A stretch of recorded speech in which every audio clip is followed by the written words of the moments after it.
I'm George Dunford and I've written about Edinburgh for Lonely Planet.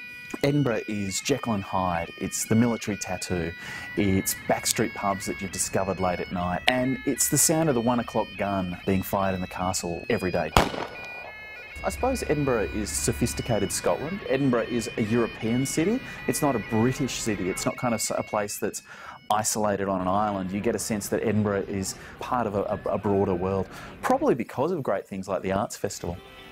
Best way to orientate yourself is to get up high and go to Arthur's Seat. You can look around, you can see the whole city sort of spread out in front of you, and you can see Newtown, Old Town, sprawling suburbs. Old Town and Newtown are either side of this little sort of gorge, and this is like two different cities. They almost gave up on Old Town at one point and moved over to Newtown.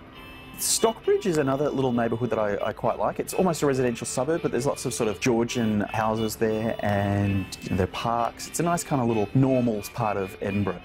You'd be fine to walk around most of Edinburgh, but wander around a little bit and discover a city, that makes sense to you. Probably need a car if you're going to explore outlying areas.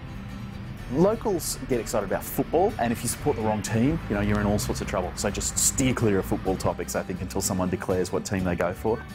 Locals are passionate about their drink. Everybody has a favourite watering hole or a couple of favourite watering holes. The Scottish people are quite friendly, so you can strike up a conversation when you're in a pub with them. I think pubs are a great way to meet people in Scotland. Scottish people are very good that way in terms of chatting to you. Okay.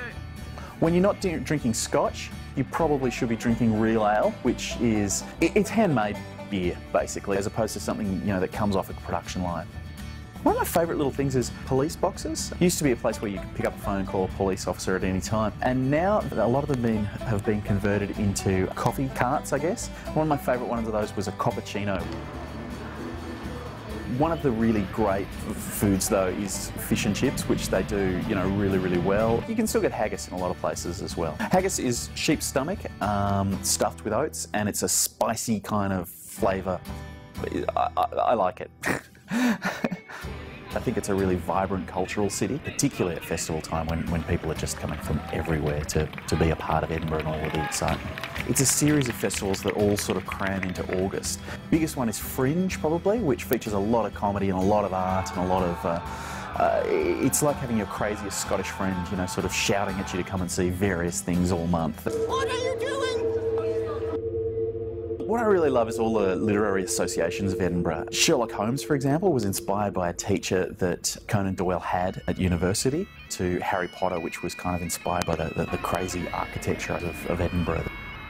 One of my favourite buildings is the new Scottish House of Parliament. It's got stones collected from all across Scotland, and some of them are inscribed with Scottish literature. I think it's a really exciting and interesting building amongst all of the traditional kind of castles and all of that sort of stuff. Unlike Glasgow, a lot of people in Edinburgh are pretty clear with their English. They've got a bit of an accent, but I think generally you'll manage. Victory or death! Aye! Victory!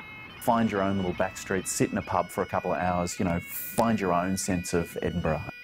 I think it's such a vibrant city, give yourself a little bit of time to, have a few wild cards, a few nights when you don't know what you're doing, so you can find some serendipitous discoveries. Come and get us! How's that? Is that okay?